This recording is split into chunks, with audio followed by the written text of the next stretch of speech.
Welcome, everyone. Welcome to our first webinar of the fall 2025 semester. My name is Peter Dixon. I am a professor of practice and director in the negotiation and conflict resolution program here in the School of Professional Studies at Columbia.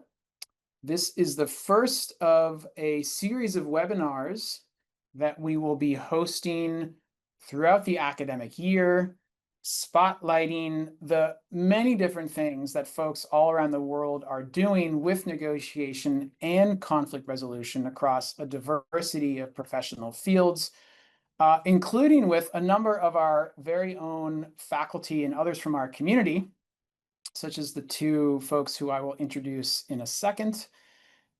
This is an hour-long webinar. We'll start with about half an hour of facilitated conversation between myself and our two guests, and then we'll open it up for Q&A from the audience.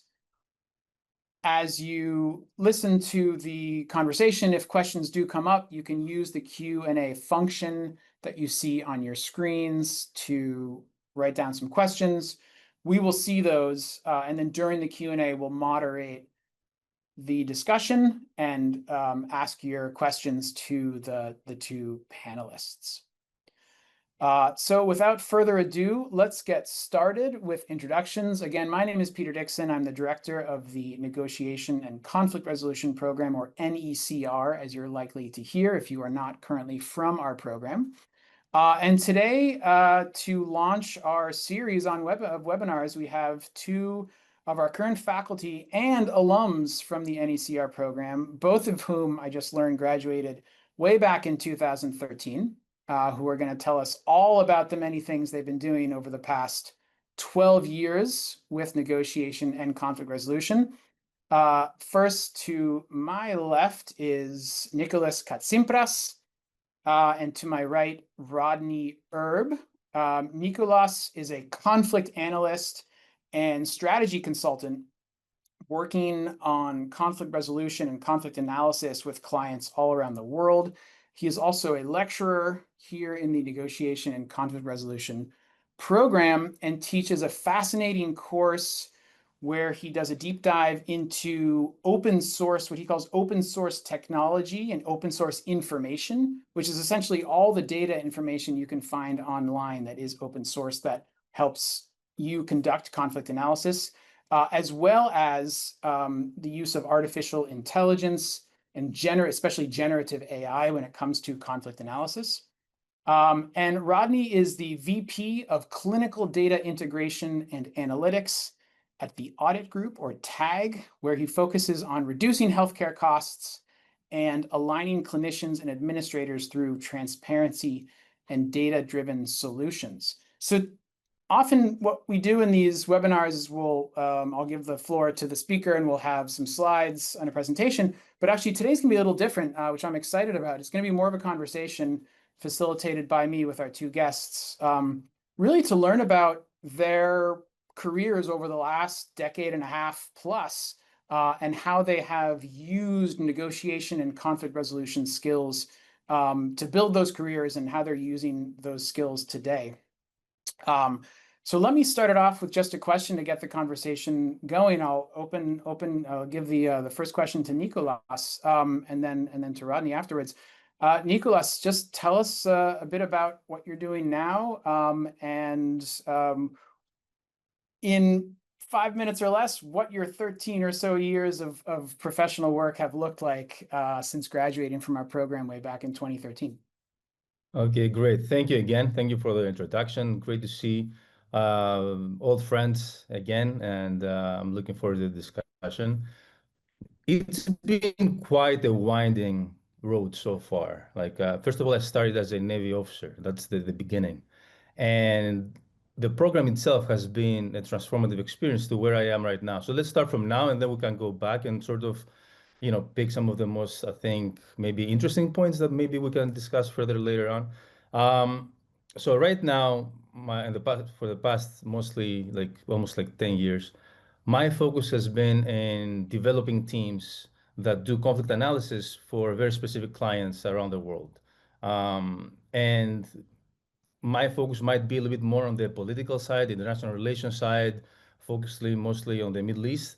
But what I have discovered coming out of the program was that when we first talk about, the theory of negotiation and conflict analysis and resolution, there are some challenges in the process when you are called to use them in real life. So, what is your added value when you have someone that may be a CEO or they may be an ambassador or a member of Congress or anyone in a business or international relations setting? What is your added value if you depend your analysis on information and analysis that other people have done before you? Like, how can you actually do analysis when the book on that conflict is being written right now?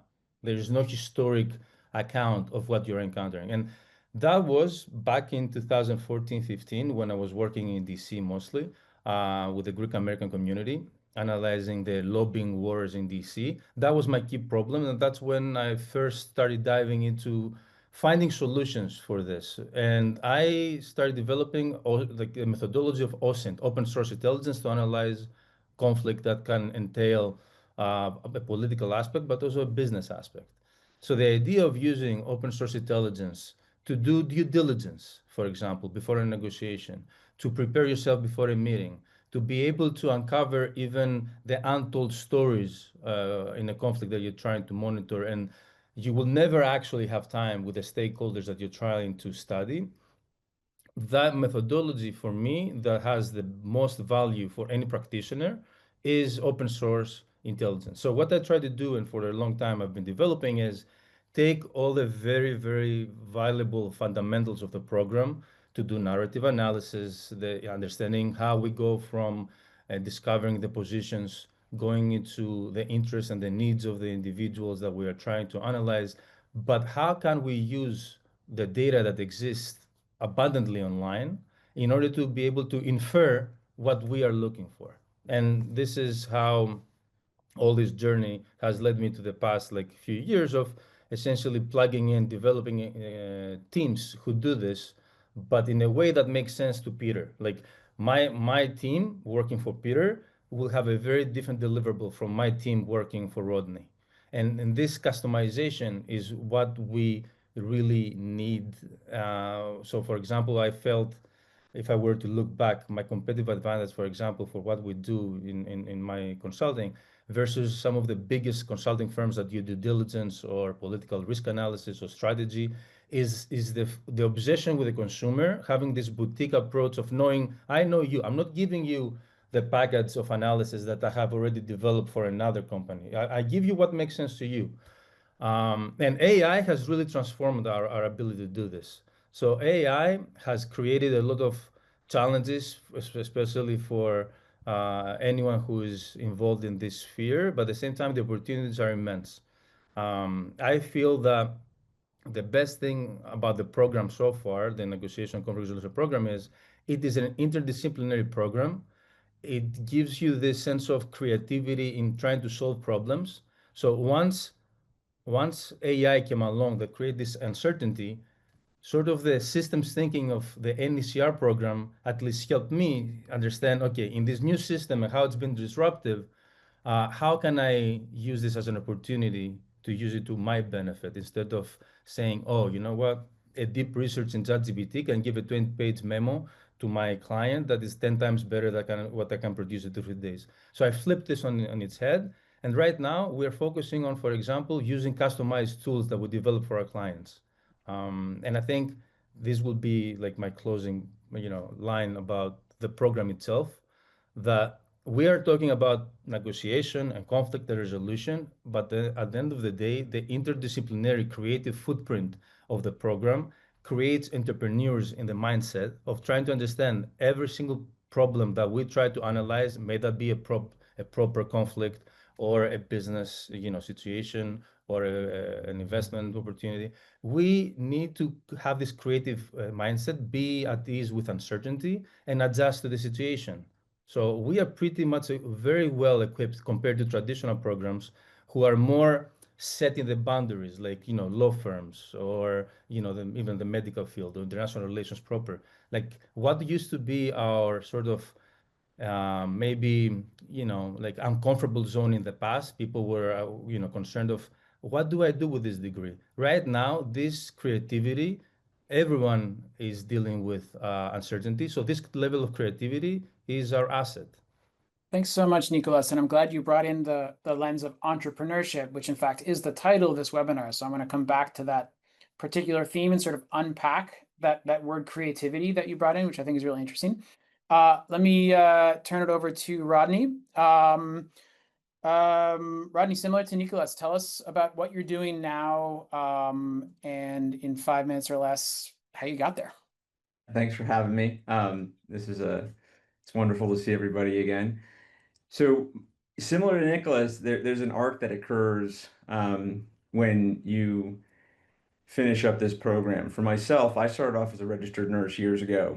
Then I worked in medical device sales, and throughout that tenure, there was something that was always lacking. I went back, got an MBA, tried to building up the business acumen piece of things, but I didn't have the skill set in my mind to properly manage people, deal with conflict, and certainly negotiation. And I lived in that world every single day. And, as I went through the program, it really struck me that it's amazing how many people don't have these skills. It's not something you can just learn through osmosis. It's something that you have to study and really understand to get to that next level. So when I completed coursework at Columbia, much like Nicholas, I went down a different career path. I actually started a company, and going from a nurse, I took the leap and started a software company. And the idea behind the software company was to create more transparency, deal with issues around asymmetrical information, all within the confines of healthcare. That's the space that I've lived in for almost 30 years now. And throughout that process, what it's afforded me is the ability to see things very differently, have multiple perspectives, being able to understand others in a different way, and also myself, which is critical throughout this path. Fast forward, company is no more. We sold off the tech, and now I'm working for another company where we're still doing sort of the same thing, but it's a little bit different. And, regardless of wherever the arc or the path may lead you, having this core skill set really is transformational. It completely changes the dynamic, not only personally with your own family members, but also with your colleagues, coworkers. It gives you the ability to sort of pause in the way that you may think or react and be more thoughtful in those relationships, which in my world, we're dealing with the same people over and over and over again. So if you damage those relationships, you can hurt yourself, especially when you're trying to start companies or create new products to market. You really need to have people behind you working with you. And the only way you do that is if you work with them, right? And so overall, my experience has been, you know, coming back, being able to be a lecturer at Columbia, the skills are invaluable and they're applicable pretty much anywhere. In my world, and I'll leave it with this, we deal with a lot of triangulation. We deal with a lot of conflict that's based on multiple perspectives. It could be, hospital administrators, physicians, sales reps, patients. And so to have the skill set to be able to work through those issues from those different perspectives, it's essential in what we do every day. Thanks so much, Rodney. I think it's really interesting that we actually have two examples from two very different professional fields, where you're kind of talking about similar skill sets and similar approaches, which I will say is both, I agree, I think a real asset and advantage. I also know from working, as you probably do as well, working with a lot of students, it can be a source of great anxiety. How do I figure out my path and sort of take these take these tools, these soft skills that you're talking about, and help me reach my goals. I wonder, Nicolas, to the extent you can, if you could sort of go back, to that 2013, you were sort of you said you started off, as a naval officer. How did the lens of negotiation and or conflict resolution help you clarify what this different path that you've just described to us could actually look like? Actually, this is similar to an exercise I do with students for the past like many years. And one of the things I tell them is, all so people understand, like when we're talking about negotiation and conflict resolution, it's not like a set field like medical science. Like if you go to medical school in China and they give you the protocol for how you operate on an appendix, most likely, I guess, it would be close enough to what you're taught in New York, right?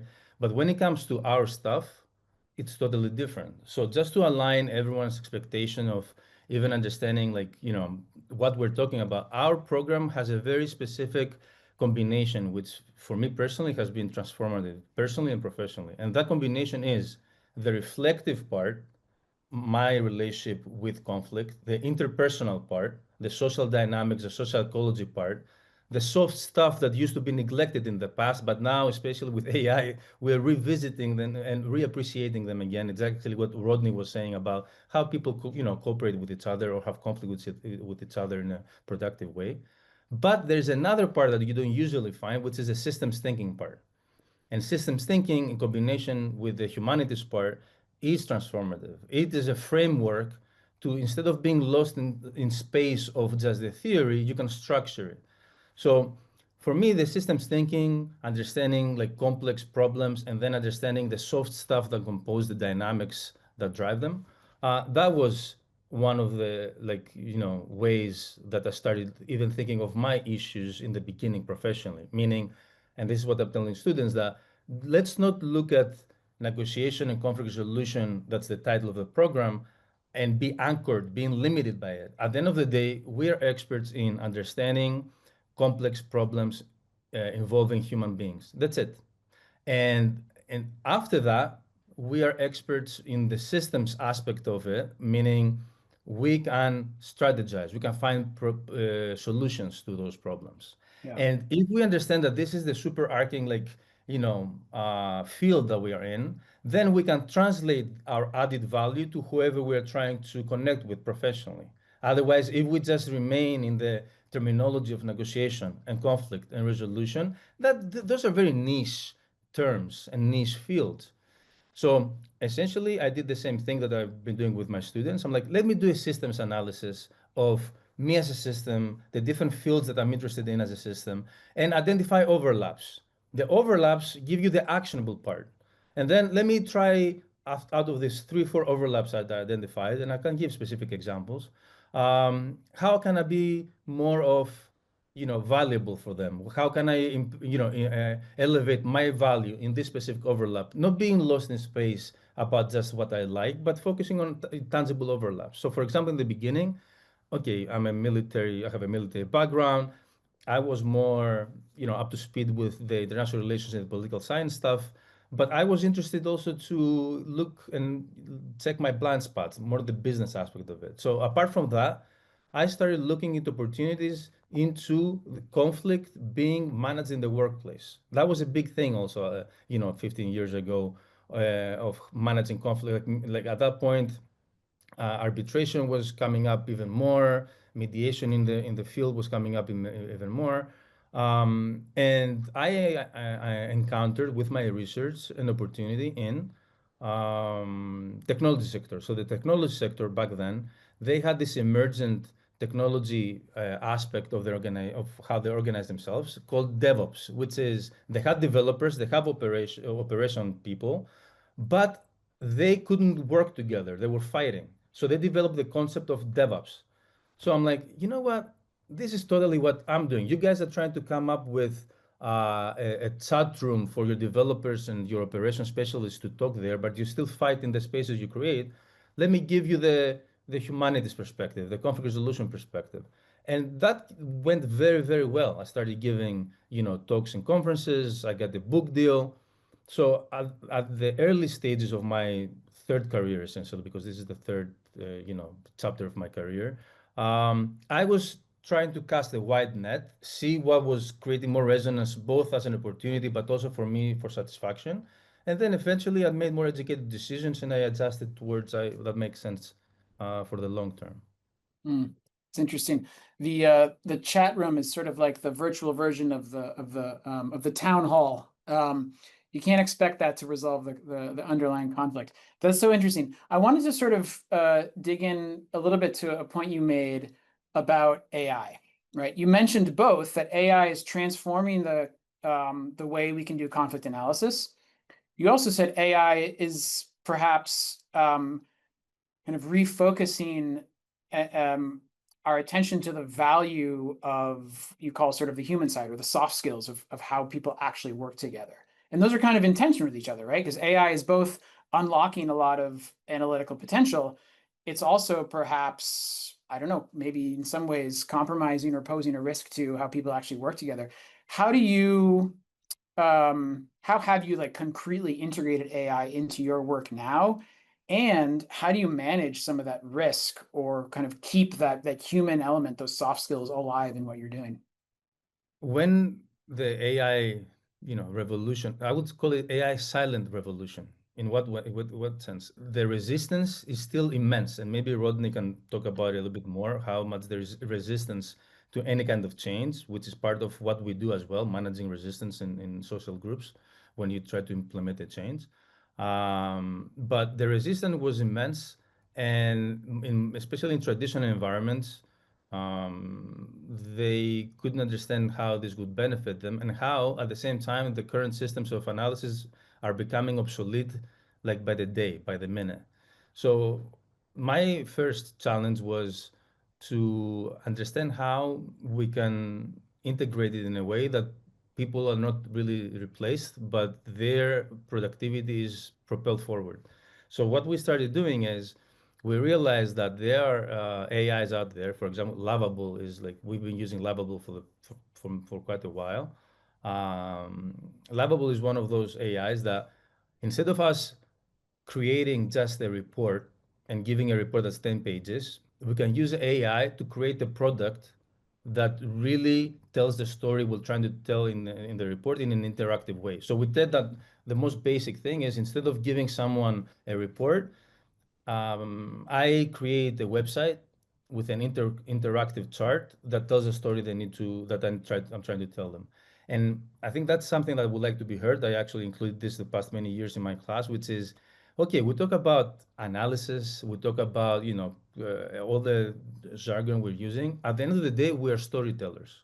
Meaning, if you are the best analyst, you find exactly what Peter or what Rodney need, but you have no idea of what is the right story to tell them, or if you don't understand what is the right packaging that you need to, deliver your story in so that it's absorbed more quickly, especially for people who have, executives who have like a minute for your time and you negotiate for their attention. AI is one of the tools that has really transformed the way to deliver our analysis in the most effective way possible. So right now, we do the analysis, we do a report, but then we say, you know what, let's convert this into a 1 minute or 5 minute or 10 minute podcast for Peter.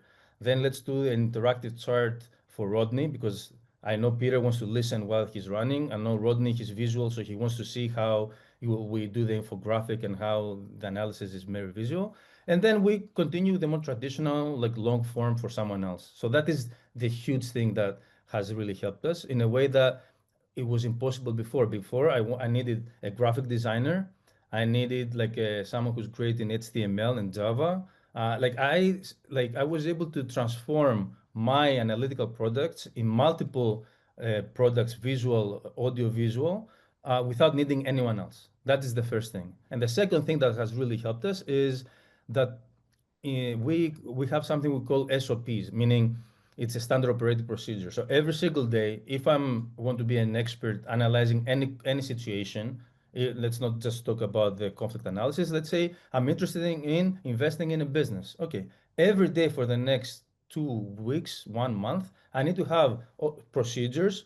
What do I check every day? Any information that's online about this company. Once I collect all this information after an X amount of time, then I can start seeing a picture of what I'm trying to understand about what the company is about, how it's affected, etc. So these SOPs now with AI can be automated, especially with agent mode being, on the rise more now coming out. You can automate the data collection, create tools that aggregate all the data, and then the human takes it from there to add the element that we can only provide at this point. And it's a much more efficient way and self-sustaining, meaning I don't need developers to do this for me. I can do it on my own. Right. Thank you. Let me turn it back to Rodney. Rodney, similar question to you that I started with Nicholas, which is, you talked about this transition from actually working as a registered nurse to, I believe you went into technology. Now I develop Just software. yeah, like take us back to that moment and how, how you sort of discovered that new pathway, I guess is the Sure. question. Yeah, it is really interesting. Like where I am today, and how do you go from a nurse to software developer to creating new things? Hands down, none of that would have happened if I didn't attend the program at Columbia, and that is just fact. So because I was a nurse, I was clinically trained. I focused on, everything revolved around the patient. Everything was based on very clear cut protocols and guidelines of how you treat this, how you take care of this. Conflict resolution, negotiation, there are no clear-cut protocols, as Nicholas was saying. But because I saw in myself a serious deficit, I was in business. So I moved from registered nurse into a sales role, and I was selling medical devices. Something as basic as, we negotiate all the time, we negotiate every day in that role. I didn't know the first thing about negotiation. I thought negotiation was you squeeze, squeeze, squeeze, get the best deal you possibly can. And if you do better than the other side, you've won.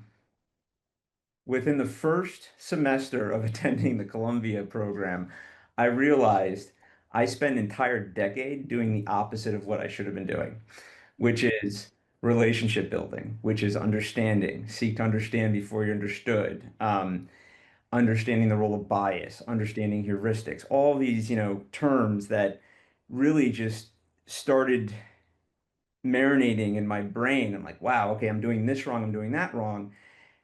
And then I saw the opportunity. Said, okay, because I'm doing it wrong, there's other people that are doing it wrong as well. And you realize there's a serious opportunity when you gain these skills. And so after I attended Columbia, it really just created an environment for me where I was able to identify what those deficits were, not only in myself, but just in the industry as a whole. And so that was the impetus of going down this path.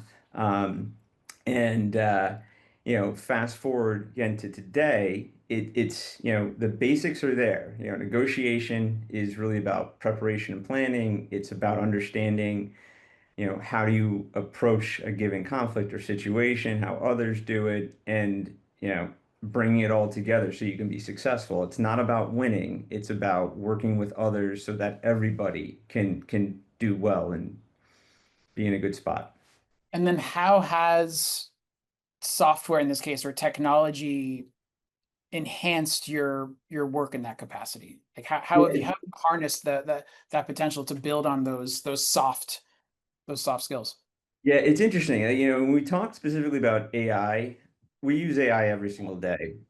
As that's taken off, it's something that has to be embraced, otherwise you're left behind, and it can be scary. I agree with Nicholas on that 100%.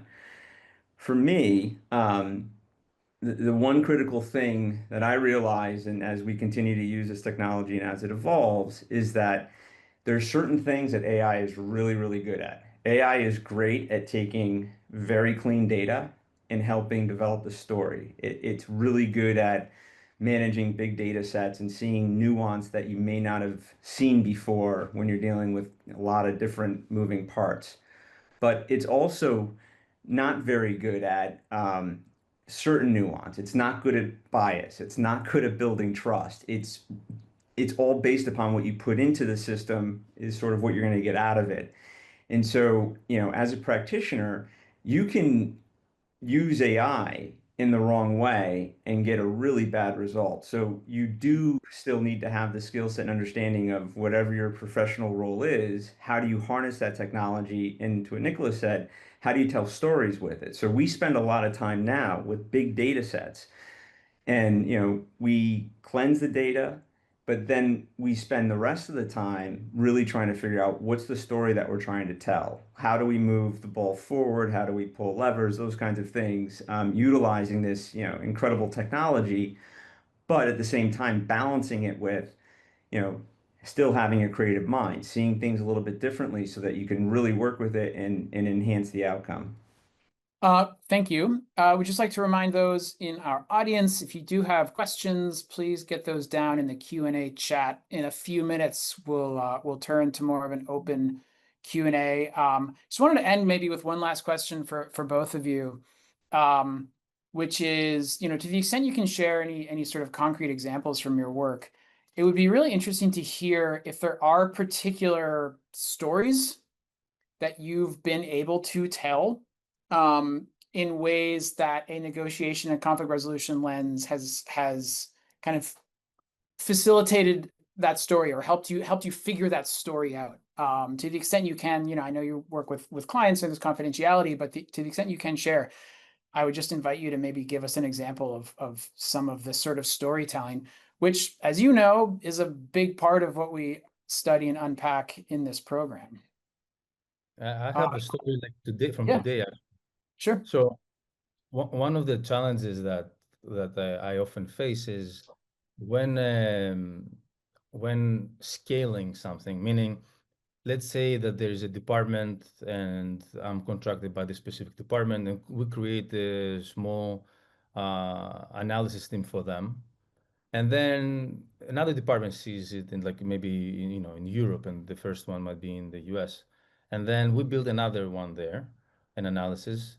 Because in the beginning they're in a bubble, meaning we have control over the culture of the actual team. We have control over we have the top down, like the leaders of the department really invested in this. So it's an easy way to implement something new. And any kind of resistance that you find from other, in that system, like people who are working with them, you can manage it slowly, with patience. You can figure it out. It's not that difficult. But the problem what I've seen is the moment that this scales to something, let's say the headquarters now, they saw this, like, okay, we want to do the same in the headquarters. Now the level of complexity internally, the dynamics and the politics and the sensitivities is just different level. The spoilers are abundant. And I realized, I mean, this is not a new realization, we all know this, but I realized that the only way to be able to approach this kind of change, like the technical stuff is easy. The technical stuff is nothing. The difficult stuff in the implementation is the people dynamics. So what I'm trying to do, like now in the discussion I had today about this was, okay, we can build an analytical system with AI tools, with different media monitoring tools, like all the system is in place. We can do this yesterday. The success has to do with how we manage the internal dynamics of this place. The different, like if it's a small culture and people are everything. So when you move to a system that is much more complicated in terms of the relationships, and you have people who, in the program, we talk about primary and secondary stakeholders. Like that's a big part of our analysis. People think of primary stakeholders. Primary stakeholders are the ones that are directly involved. Secondary are like more distant. I realize like now that I don't care about this distinction. I care about overt and covert stakeholders. Mostly the people who are spoilers are the covert stakeholders. And you need to, if you were to plan like a strategy to implement something, in advance, I need to say, okay, who has influence in this network that can make or break this? And maybe they're not even stakeholders, like in the common traditional sense. So the analytical part, I feel very confident, very lucky. We keep growing, but any implementation, especially the more scalable it becomes, it totally relies with the fundamentals of our program, which is not conflict analysis and negotiation. It's conflict prevention and preemptive management. I'm curious to ask if you can share how you in this particular instance, overcame that challenge of the people dynamics? I mean, I'm working on it right now. So the Okay. initial thinking is we need, for me, I really believe in when you introduce something new to an established system that's like really ingrained dynamics, that you need to instigate reciprocity. So you need to demonstrate value by giving stuff that makes sense to the different stakeholders that are important. So, for example, if we see there's a new department that, there's a person there working for the past 15 years, they really have a lot of institutional memory. I want to identify that person and I want to win them over, meaning I want to instigate like resonance for them. So I'm trying to say, you know what, their bottom line is this. This is what they are really looking. This is how they are worried about every day about this specific type of work. So let's come up with an analytical product that every day we give them without expecting anything. We just give them, we found this. This is in your territory. Take it. And then if you can convert individuals who have more rapport, more like, credibility in the network, if you can convert them to your ambassadors without really, just by, not waiting anything for in response, by just giving, then they can help you with implementation of this new thing and instigate the reciprocity you would expect from people.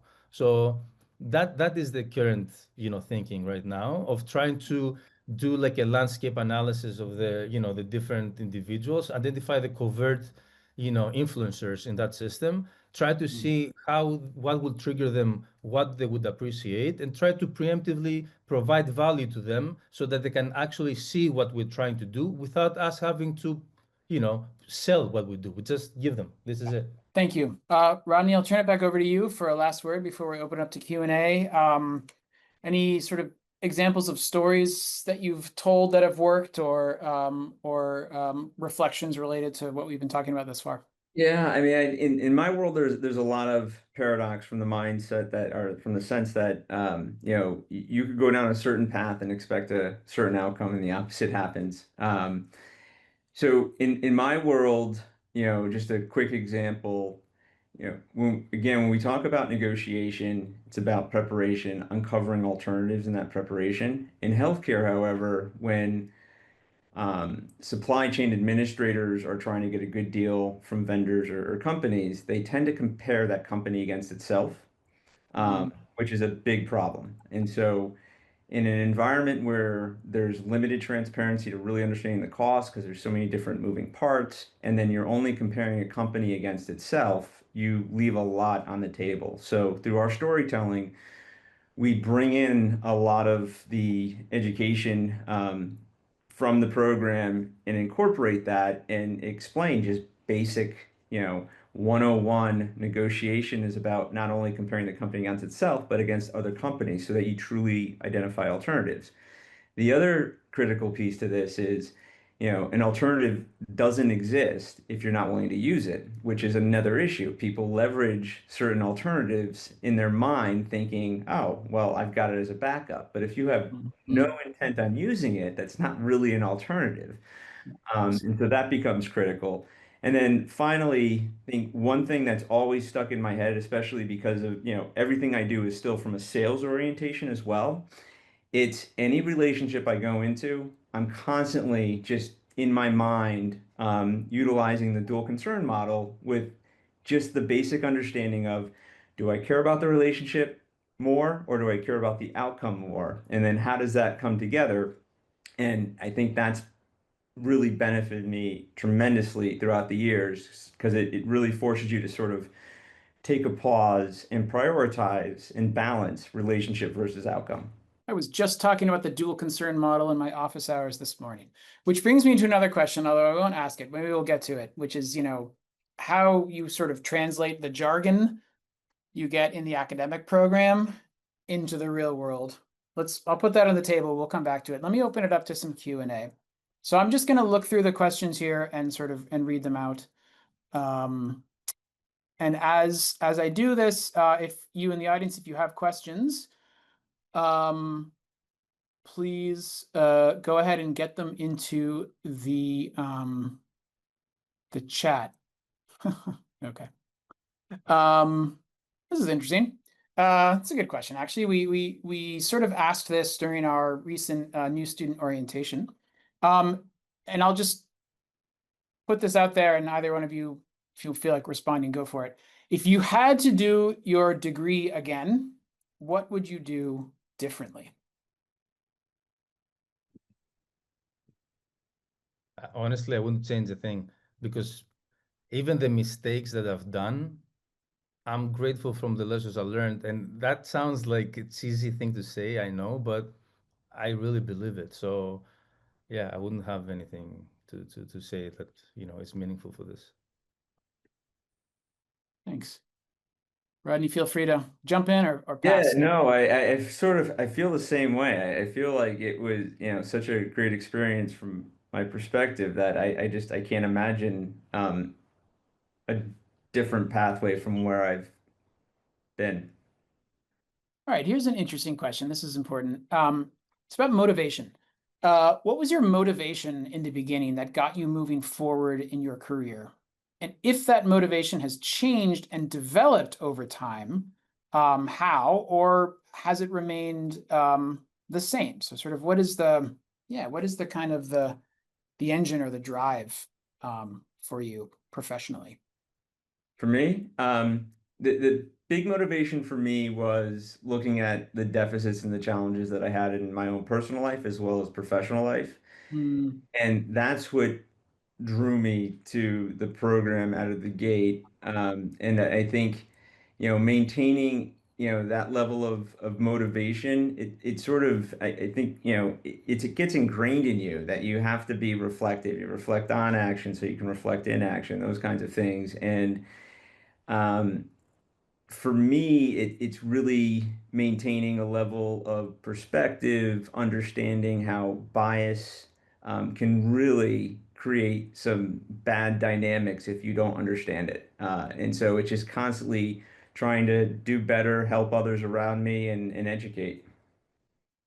Actually, this is a very reflective uh, question. It's like it reminds me like a lot of the papers in the program, like because there are a lot of reflections in the in the program. And I will be honest. I think for me, I had before joining the program, I had already a 10-year career before that in the Greek Navy, right? So this was a big transition for me. But the thirst in the beginning, and from actually because there was a struggle like in the beginning, the motivation for all of that is just to prove to myself, like, am I good enough? Can I make this? Can I create something meaningful for me? mm, So it was a very esoteric process, very, very, like striving to prove to myself that I can actually create something that would satisfy me. That's it. And I think it's once you get that thirst covered, then you're like, okay, yeah, I don't need to prove anything else to myself. Like once you prove to yourself, and if you're lucky, because there is an element of luck, if you're lucky enough to prove to yourself what you are, trying to prove to yourself, and that's a very personal, different question for everyone.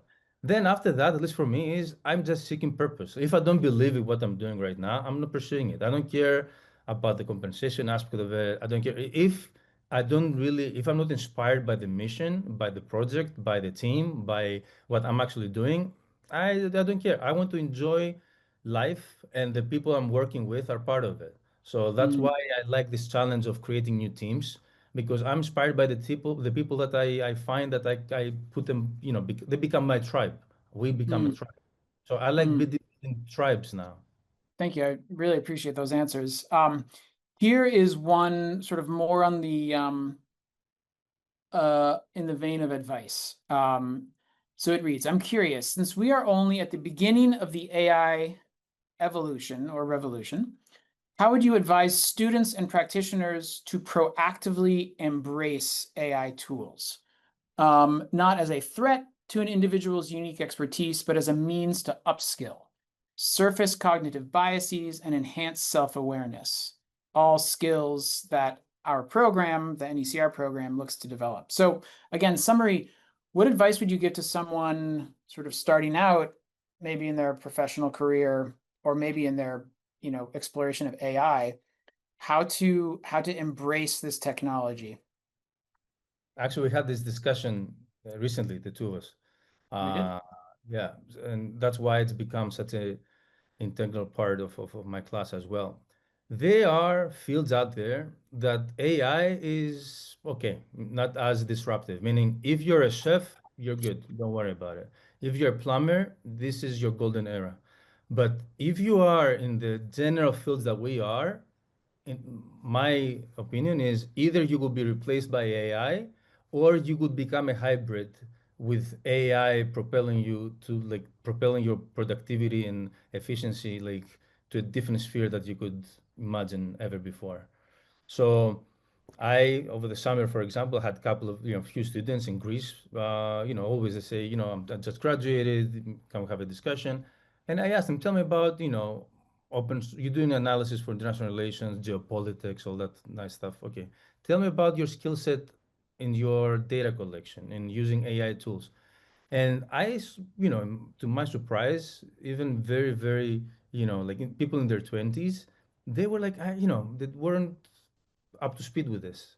So for me, you are becoming obsolete before you're ever starting. Right now, the deep research of all AIs can produce a 10 times better paper than any final paper I can receive from a student. So I don't care about the final papers that we used to get anymore. I think they are, we need to be moving to a different format right now. But at the same time, I want to highlight this is writing is thinking. So we cannot lose writing.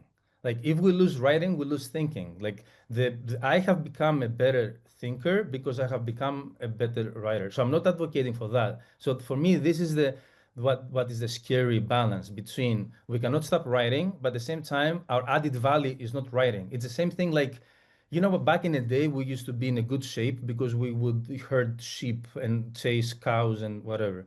Now we go to a gym and we pay just to be fit, right? Our added value is not chasing something. We need to pay for us to be, our muscles to be active. The writing will become that thing. We used to pay analysis and writing, but that's not our added value anymore. We need to keep doing it because we need to improve ourselves as thinkers, but that will not be our added value in the future. So, Nicholas, if I could summarize, I heard sort of data analytics, data analysis, right? Harnessing AI tools for data analysis, in addition to sort of more maybe if one is at a place where they're a little shy or nervous about AI and not quite ready to jump in, it sounds like you're saying you need to jump in.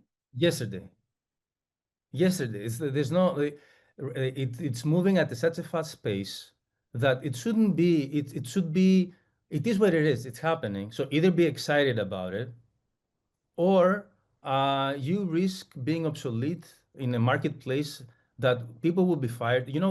I recommend everyone seeing this movie Hidden Figures, which is how the story goes how there was this group of black women that were calculators for NASA. And overnight, IBM brought the computers, and the computers were there to replace all the calculators. But they had this visionary leader who, in advance, identified the change, taught herself, and then taught everyone how to code the computer, and they didn't lose their jobs. Guess what? That's not going to happen in real life. In real life, people are going to lose their jobs unless you do what the Hidden Figures ladies did. Preemptively, were able to become relevant in a field Mhm. that they were becoming obsolete. That's it. Right. Right. It's a great film. And then I would just underline what you said about writing. I think writing is not just putting words on paper. Writing is thinking. Writing is also learning how to talk, right? And that's not going away anytime soon as a necessary skill. Learning how to talk on your feet, learning how to present your ideas cogently and clearly, that all comes from writing. And I would very much emphasize that point that is not that the skill that these generative AI tools have at writing is very much putting those human elements at risk. May I add Uh, one point about yeah, this? The challenge that we have is right now, I remember my high school best friend's telephone number from like the 90s, right? I don't remember my girlfriend's number. I don't remember anyone's number. I remember a number for like 30 years ago. So the challenge that memory is a muscle. Thinking yeah, is a muscle as well, metaphorically speaking. So that is the challenge that we're at. If we depend solely on the AI for writing, it would be detrimental to our thinking ability, cognitive abilities. Rodney, let me turn it over to you. Yeah, so AI in general, it can't replace your experience. And through that experience, you develop expertise. And I think, there's a lot of stuff with AI that can produce a lot of bad, wrong information. And so you have to balance that, as Nicholas said, you know, but at the same time, as I said before, we're using it every single day. So in my world, it's an enhancement tool. So, you still need to write, you still need to be active, you still need to do a lot of reading, and stay current and relevant. AI can assist with that, but if we're using it to replace that, that becomes a big problem. I mean, I've got a 16-year-old daughter, and I'm just blown away at all the access and resources these kids have today. And, we've had serious discussions about being thoughtful about how you use it, when you use it.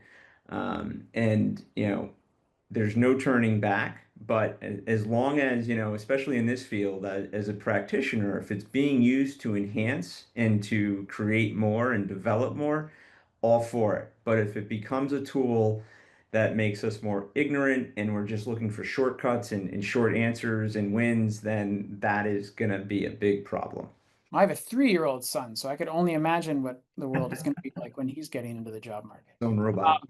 Let me end with one last question. I will say, for those of you who are potentially interested in joining our program and submitting an application, as soon as we wrap up in a few minutes, we'll have a brief information session about how to do that. Let me wrap up with this question, which I think was a good one and quite relevant for many of our students.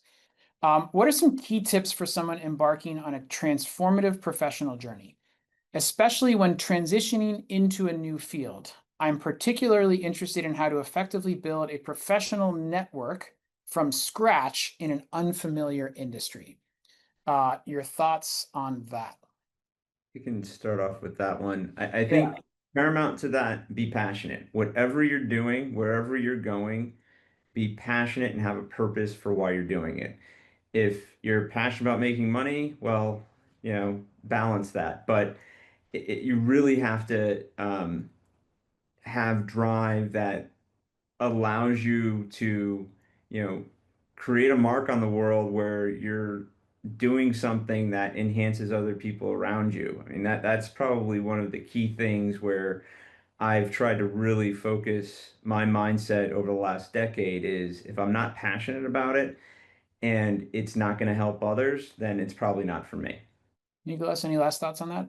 Yeah, just one thought. Don't be obsessed with your current assumptions, meaning you need to have goals, but you need to adjust and drop them. And agility is the name of the game. I would have, if you asked me like 15 years ago when I was in the program, like I would be doing what I'm doing right now, that is impossible to have guessed. So you need to set goals, but then you keep moving, adjusting, and following apart from your passion the overlap of your passion with the added value that you can provide to whoever your target is. And we need to be passionate but strategic with those choices. Thank you both. I would just add, because I can't help it, a skill that a mentor taught me a long time ago is what she called role model research, which is essentially using tools like LinkedIn, like professional associations and others to essentially find future versions of yourself out there 5-10 years down the road. These are folks who are doing work that you can imagine yourself doing one day, or maybe that you really want to be doing one day. And you figure out how to contact them, and you figure out how to actually ask them to tell you about how they got there. A lot of the times you won't hear anything back. A lot of the times they won't have time, but there are many folks out there who are genuinely happy to receive those inquiries and genuinely happy to share their experience. And thanks to both of you for sharing your experiences. It's been very interesting, I'm sure, for our many guests online, but also for me to learn a bit more about your paths. So thank you so much. For our current NECR students, you can get more of Nicolas and Rodney's time by signing up for their classes, which they'll be offering soon. to do much deeper dives into many of these topics. And with that, we will wrap up this, our first webinar of the academic year. I believe in the chat, yep, there's a link to the page on our website that has all of our upcoming events for the academic year. We have webinars. We have a lot of guests coming to talk about what negotiation and conflict resolution mean to them in very practical terms in their particular fields. And many of these are open to both our community and the public. So we hope to see you there.